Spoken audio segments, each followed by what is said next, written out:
Assalamualaikum and good day everyone. My name is Nazzhiyah. In this video, I'm going to explain to you the topic sentence and sentence fragments for my presentation. I will begin with what is a sentence and end with a quick exercise. Basically, a sentence is a group of words that conveys a complete thought. A sentence needs a subject, a verb, and most importantly, conveys a complete idea. In other words, a complete sentence tells you the whole story and you can fully understand it. A sentence should be correctly punctuated. A sentence needs to have at least one independent clause. Last but not least, a sentence in imperative form does not necessarily need a subject. These are just the basic rules, but I hope you can get the idea. Next, let's have a look at some examples of good sentences. I'll read two of them. Click the pause button whenever you feel the need to throughout the video. The kids are at the nearby playground. It has a subject, the kids, a be verb are, and it has a complete idea because from the sentence we understand that the subject's current location is at the playground. Listen to the announcements. This one is in imperative form. It has a subject because as we read the sentence, the subject is understood to be you even without the word you. It has a verb, listen. It has a complete idea because we know that the speaker gives a command or an instruction. Moving on to independent and dependent clause. Here's a table that shows the basic differences between independent and dependent clause. Briefly, independent clause can stand alone while dependent clause cannot.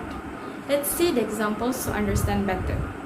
Dependent clause can come at the beginning in a sentence. After I finished my work, I watched a movie with my family. Dependent clause can also come later in a sentence. She did not join us for lunch yesterday because she had an emergency. Dependent marker words like after, although, because, when, if, etc. are used to indicate elaboration or further explanation to the independent clause. To put it simply, they signal that there are two ideas that should be connected. Not to forget, as you can notice from the examples, a comma is added when the dependent clause comes earlier in a sentence. This is a diagram to show sentence construction for you to have a clearer view. Meanwhile, this one shows the fundamental sentence structures. Got it so far? That's it for complete sentence. Now let's continue with sentence fragments. Sentence fragments are a common type of errors in English and native speakers use them in casual conversations. They are acceptable to be used in dialogues, advertising, and creative writing. Sentence fragments have the opposite idea of complete sentences, so a sentence fragment is a group of words that does not express a complete thought. A sentence fragment may be missing a subject, a verb, or if it has both a subject and a verb, it has an unfinished idea. Of course, it is still considered as an incomplete sentence even if it is punctuated. A sentence fragment does not have an independent clause, which explains why it cannot stand alone since it only has a dependent clause. Let's look at the examples. I'll read the first one. It gave the girl a hug. There's no subject in the sentence and it has an unfinished idea because we do not know who did it. To fix the sentence, we add a main clause which includes a subject and a main verb to complete the sentence. It would be, the woman smiled and gave the girl a hug. Similar to the previous one, this is a diagram to show what makes a sentence become a sentence fragment.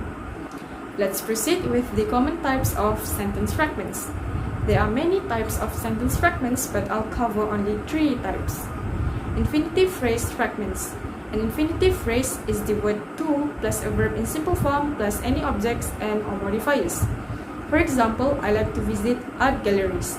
The highlighted part is the infinitive phrase.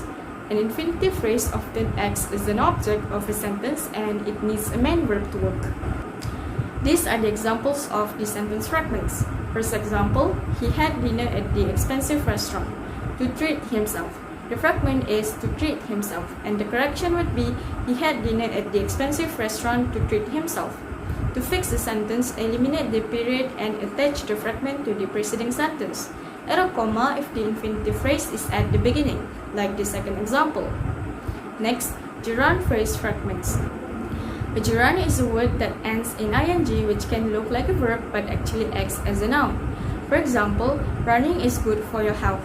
Running is the gerund. A gerund is not a true verb. It acts as a noun and it cannot make a complete sentence alone. We are looking at the sentence fragments examples now.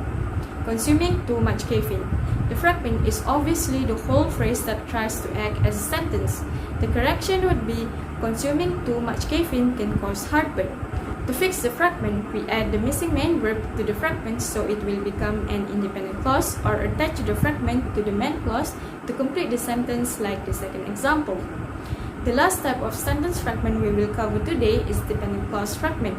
Exactly like what you have seen in the previous slides, a dependent clause is a group of words that has a subject and a verb, but it cannot stand alone. It needs an independent clause to work.